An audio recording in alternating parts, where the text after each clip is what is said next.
She was left at an orphanage gate for her birthmark. What happened 20 years later shocked. Everyone, welcome to our channel, where every story leaves a mark on the heart. If this one touched you, we'd love to know. Drop a comment below and tell us where in the world you're watching from.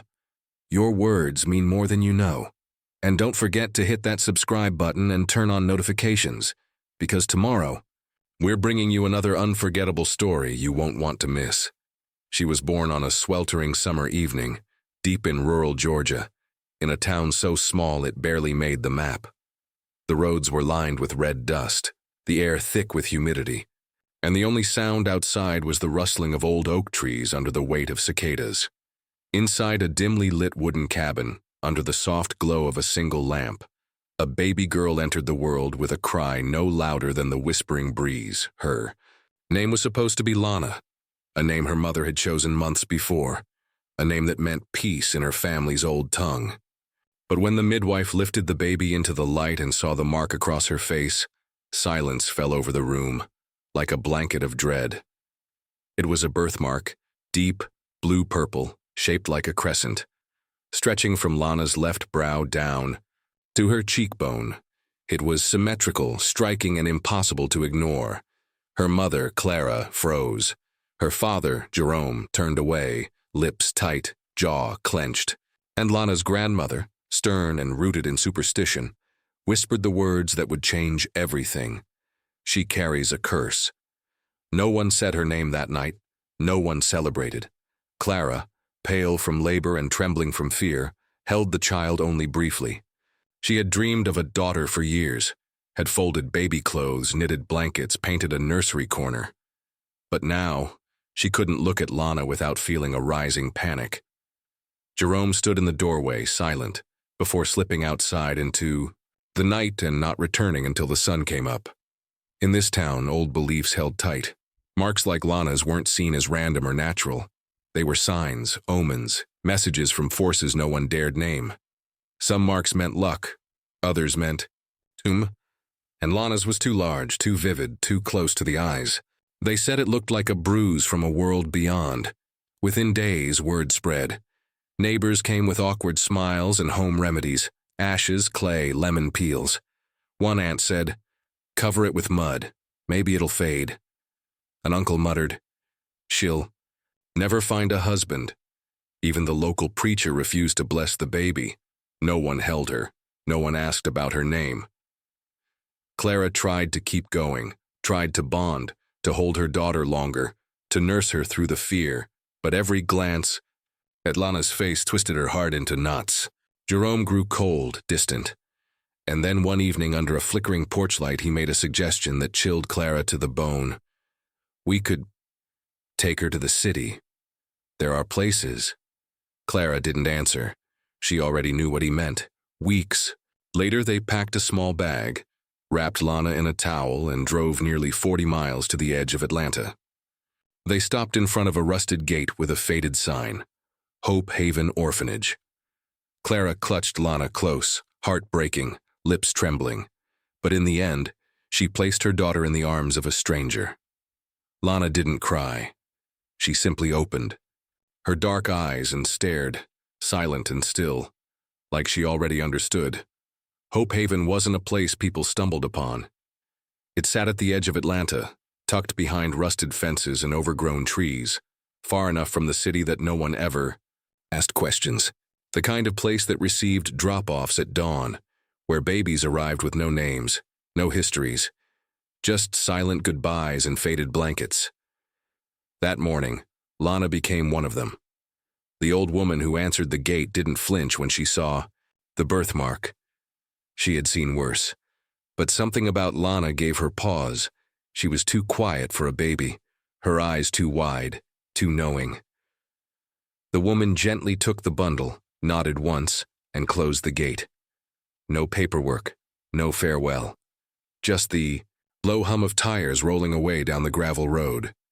Inside, Lana was labeled Female Unknown Facial Mark. She was fed, bathed, and placed into a crib near the far wall, alone. And that should have been the end of it. But fate, as it does, had other plans. 2 months later, Benjamin Hart, a reclusive billionaire from California, walked through Hope Haven's halls with his assistant. The trip was supposed to be short, just a routine visit to check on the orphanage he donated to every year. Blankets, books, upgrades to the heating system. That was the goal. He didn't expect to stop walking when he saw her. There, in the corner, under a pale yellow blanket, was Lana. Still, silent, awake. Her dark eyes locked onto his without blinking, and in that instant, something in his chest cracked wide open. He had lost his granddaughter the year before, also named Lana, in a car crash that shattered his world. He hadn't smiled since, hadn't slept without pills. But now, standing in front of this child, it was like the air changed. "Who is she?" he asked quietly. "No name, no family, left at the gate," the worker replied, glancing at the mark. "Most families don't choose the visible ones." He stepped closer. "She's perfect," he said. That night, without media, cameras, or legal fanfare, Benjamin Hart signed the paperwork. He didn't want attention. He wanted peace. And for the first time in a year, he felt it, in the tiny, warm grip of a child who hadn't spoken a word, but said everything just by looking at him. He took her home, to a sprawling estate on the California coast, with marble floors, 20-foot ceilings, and rooms filled with the laughter of the past. Lana didn't cry. She didn't even fuss. She explored each room with quiet curiosity, her bare feet padding across polished wood like she had always belonged there. Benjamin never asked her to cover the mark. Instead, one evening as he tucked her into bed, he placed a finger gently on her cheek and whispered, "That's not a flaw. That's where your strength lives." And for the first time since her birth, someone saw Lana not as something broken, but as something rare. Lana didn't grow up the way people expected an orphan to. She didn't live in shadows. She didn't walk with her head down. In Benjamin Hart's home, she wasn't just safe. She was seen. By the time she was 5, Lana had already memorized the books on the lower shelves of the library wing. She spent mornings playing classical piano, afternoons building castles, from blueprints, and evenings sitting beside Benjamin as he watched the ocean roll against the cliffs outside their home. Her mark, still vivid across her face, never faded. But instead of hiding it, Benjamin taught her to own it. "It's a signature," he would say. "No one else in the world has it. That makes you unforgettable." At school, though, the world wasn't as kind. Kids stared, some whispered, others laughed. One boy called it a bruise from the devil. Lana didn't cry. She went home, read about Galileo, then returned the next day with a science project so advanced the teacher asked if an adult helped her. By 12, she had developed a mobile math app that helped kids improve their test scores using interactive puzzles. It reached 500,000 downloads before she hit puberty. By 16, she was winning debate championships. Her arguments weren't loud or aggressive. They were sharp, clear, and delivered with the quiet power of someone who had listened, far more than she'd spoken. She didn't talk about her past, not publicly, but it was always there, in the questions she asked, in the compassion she showed, in the way she stood next to kids others ignored. Benjamin took her to board meetings, where CEOs twice her age rolled their eyes until she asked one question that unraveled an entire marketing strategy. He'd smile quietly each time as if saying, "That's my girl." But Lana wasn't content with applause. She wanted impact. At 18, she stood on the TED stage. Her speech was titled, "What They Called a Curse Made Me See Clearer." She didn't mention the mark, not once, but the world knew. She spoke about being unchosen, about carrying labels she never asked for, about building the role model she wished someone had been for her. Her voice didn't shake. Her hands didn't tremble. And when she finished, there was silence. Then, a full standing ovation. Benjamin watched from the front row. He was older now, slower, but his eyes filled with tears, and he clapped with every ounce of strength left in his body. For a man who had built empires and buried his only grandchild, this moment was his greatest legacy. Lana didn't look back. That night, she sat on the rooftop, wind in her hair, moonlight dancing on the Pacific. She touched the mark on her face. Once, a curse now a crown, and whispered, "You were never the problem." They just couldn't see the story yet, and in that moment the girl once left behind became unstoppable. By the time Lana turned 23, her name was being whispered in university halls, tech conferences, and non-profit circles across the country. The girl with the mark was no longer just a prodigy.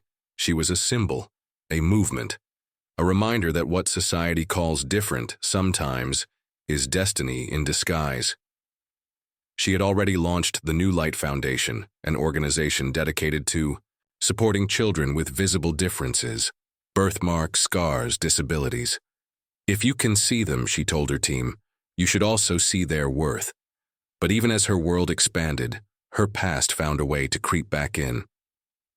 One rainy morning, as she scanned through Foundation emails, one message stood out. The subject line read, "I think I know who you are." It was from a woman named Ruth.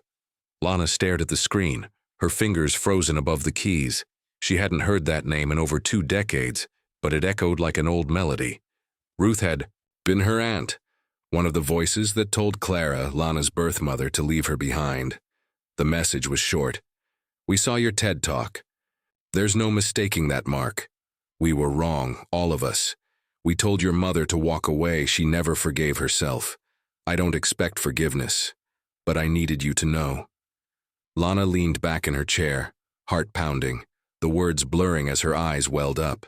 She could still remember being swaddled in a white towel, the sound of the orphanage gate clanging shut, the way her mother had kissed her forehead without saying her name. For a moment she thought of replying, of asking about Clara, of demanding to know why no one came back. But then she remembered Benjamin's words, "You don't owe the past anything that tries to keep you small." Instead of replying right away, she drove down to Hope Haven, now transformed into a state-of-the-art youth center through her foundation. The paint was new, but the air still carried pieces of that old silence. The director handed her an old manila folder. "It's the original intake file," he said. "We thought you might want it." Inside she found it, her first record. Unnamed infant, female, estimated 6 weeks old, no known relatives. Facial marking present. At the bottom was a short note in her father's handwriting. "We can't keep her. Please help her find a better life." She sat with that file for a long time. Then, that night, under the same sky she once stared at, from Benjamin's rooftop she wrote a single-line reply to Ruth. "You didn't curse me. You freed me." She never sent another message. She didn't need to. Some stories don't need a sequel, just closure. And as she hit send, Lana felt it. Not anger, not revenge, but peace. She had outgrown the pain. Now, she was becoming the promise. Benjamin Hart's health began to decline the following spring. He moved slower, spoke less, and spent more time sitting quietly in the garden, watching the wind stir the flowers Lana had planted when she was 10. The estate, once filled with the soft hum of meetings and piano keys, now echoed with silence. Lana visited him every morning, tea in hand, and sat beside his chair without needing to speak. They didn't talk about business or legacy. They talked about stars, about oceans, about whether his late wife would have liked the new peach trees near the east wing. And then one evening, as the sky turned lavender and the air smelled like rain, Lana sat by his bedside, his hand resting in hers. His breathing was slow, uneven, his skin pale but his eyes still sharp. "Did I do okay?" she asked softly. Benjamin looked at her, his voice a whisper now, barely more than breath, and smiled. "No, Lana," he said. "You didn't do okay. You did the impossible. You turned what should have broken you into something beautiful. I lived long enough to see that, and I'm grateful." 2 days later, he passed in his sleep. No final words, just a peace that lingered in the sheets, in the room, in her chest.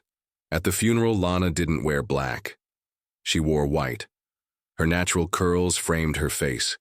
The birthmark across her cheek, bold and untouched, caught the light as she stood before a crowd of powerful people, politicians, scholars, business giants, all gathered not for Benjamin's money but for the girl he had raised.